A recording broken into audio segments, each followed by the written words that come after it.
Hey everybody, it's Todd Sledge and Rick Burke here with One Nation Slow Pitch. Wanted to come with you to give you some information that we've posted on a regular basis throughout the season as we've gotten on the other side of this pandemic and people have gotten back to playing slow pitch, Rick.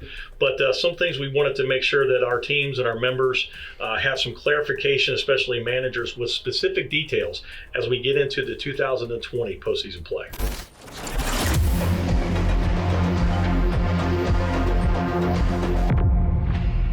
Yeah, we made a couple of announcements, March, April, into May, and we want to make sure we get everything in a very quick video here, all in one location, as you prepare your teams for championship play.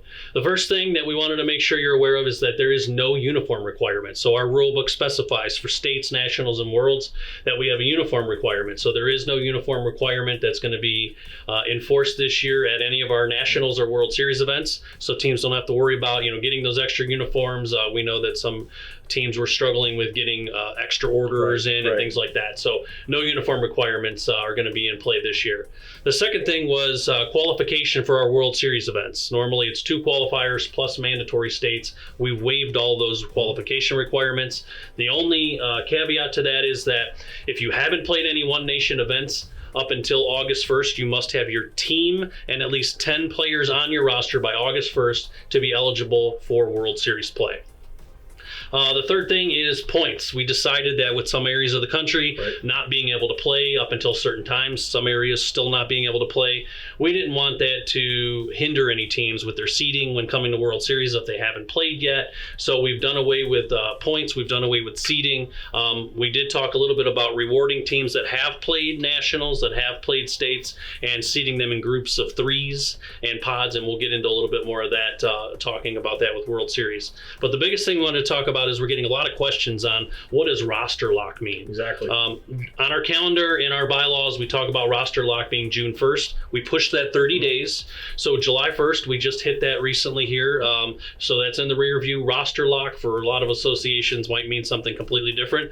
So just wanted to let you know it's not as binding as it might seem with roster lock. So a couple of key points with roster lock, what that means is you cannot return to a previous team unless you sit out 21 days. So, dropping a player and having him go play with another team for a weekend, picking him back up, that ends on July 1st. So if you're going to return to a previous team, you have to sit out 21 days.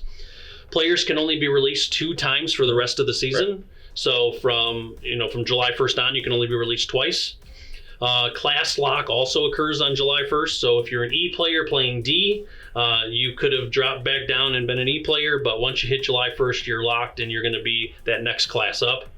One thing we wanted to clarify too is we've gotten a couple questions about, hey, when can I add, I've got 2 chips on my roster. When can I add a 3rd chip? Is there a deadline? We don't have a deadline. If you have a chip available, you can use it up until the very last minute of any tournament, including World Series play.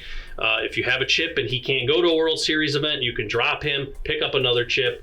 So as long as you have 3 or less upper players on your roster, you're good to go. So just recapping, no uniform requirements for 2020 championship play, waiving the qualification for World Series events, no points for seeding for our World Series events, and roster lock July 1st.